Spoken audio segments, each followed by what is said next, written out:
Baby lesbians, this one's for you. I really wish someone would have told baby lesbian Sophia that, like, all those little butterflies 24/7, butterflies after you've been in a relationship with someone for 6 months that's completely toxic, is probably because it's not butterflies. Butterflies feel like excitement, but peace. And like you're looking at someone like their chocolate cake, like the way you look at chocolate cake when it comes to your table, and you've been waiting for the server to bring the chocolate cake, and you're just like, that's mine. There's no question in your head that it's yours.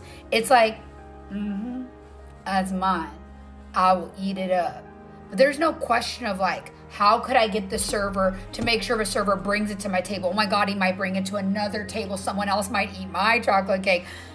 That is anxiety. That is not butterflies. And I wish someone could have explained this to me so I could have let go of the relationships that were not serving me and would never serve me. And there's no way I could make someone love me. There's no way I could change it. And I thought, y'all, I really believed it was like, this is my soulmate. This is the best sex of my life. No, sis, that was anxiety. That was trying to hypersexualize yourself to make someone be as infatuated with you as you are with them. And that was trying to earn love or keep someone's attention who you felt in your soul would stray. Who you felt in your soul would always be looking around, because they always have, always will. Like that, trying to keep someone interested with your ass is not love. That is maybe lust, but mostly insecurity and anxiety. I really wish someone would have explained that to me. And honestly, even if someone would have, and maybe they have, what really made this click for me wasn't someone explaining it, because I'm sure my therapist tried. I'm sure some friends tried. It was actually seeing two women who had a healthy relationship, and the way they communicated with each other and the way they looked at each other with utmost respect, and just this unconditional love that's like, that's my woman. Like, I'm so proud of her. Isn't she just lovely? And I reflected, and I was like, the person I was dating at the time, she would never look at me like that. She would never talk about me like that. That was just not anything that I could have ever taught. It was what I begged for, but I couldn't have taught someone to treat me with that kind of respect and love. And that people either have it in them or they don't, especially when you're dating older women, right? So all to say, I forgot. I don't even know where I went with this, with train of thought. But I wish someone could have got this through to me. And the only way that it did get through to me eventually was seeing two women interact. That just lit up my heart. And once you see that, you can't unsee it. And you realize that what you've been in is completely unhealthy.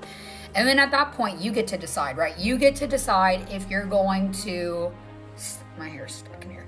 If you're going to stay in an unhealthy relationship because you think this person's your soulmate, or you're going to be single, be in the discomfort for a moment, for a season, and believe that your future wife is on the way. Someone who is going to honor, cherish, love, and respect you 24/7.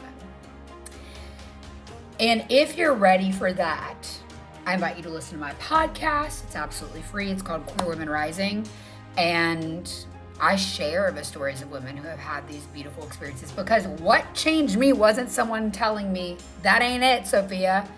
What changed me and made me want more and better for myself, whether it was for business, you know, in the past, like believing in myself and what I could achieve money-wise, or it was looking at someone who is actually in love, which looks like being in peace.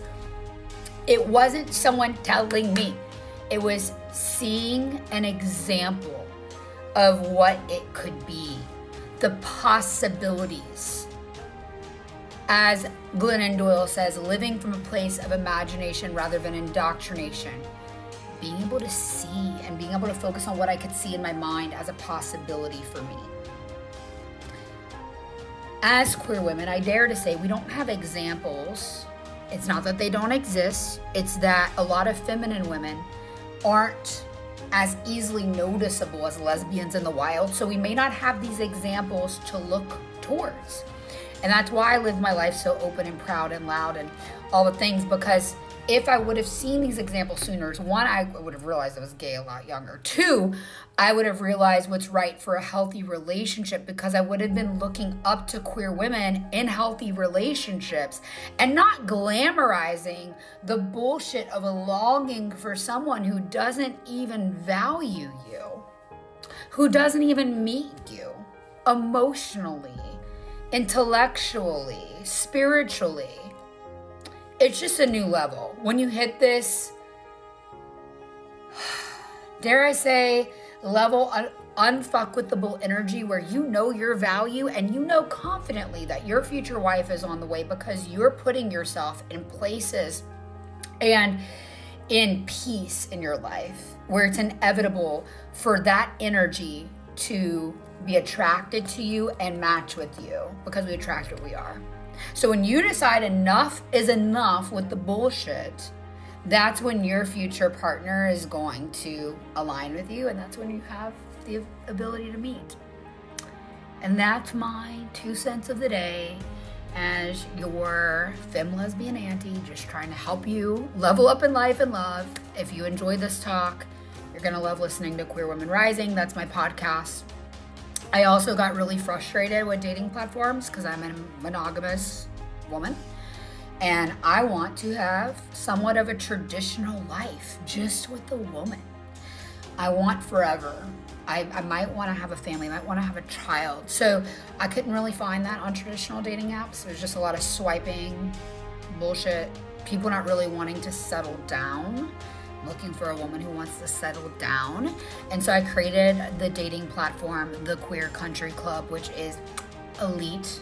It is only women who are looking for their life partner. And if you're interested in getting on such a platform where you're not swiping through bullshit, DM me on Instagram, DM me the word single, and I would love to help you. I would love to help you because it's challenging. I mean, just let's be honest, it's challenging to find the one, to find love in a hookup culture world, especially as a queer woman. So anyway, 2 things you can do. Listen to the podcast if you like this kind of conversation. My show is called Queer Women Rising. You can DM me podcast on Instagram to get access. And if you want to apply to be a part of my dating platform, because yes, it's application based only. It is elite, okay? If you'd like to be a part of that, DM me the word single, and I'd love to help you find your future wife. That's it. Please go out there and get what you want. Remember that most of the time, getting what you want is simply saying no to what you don't want.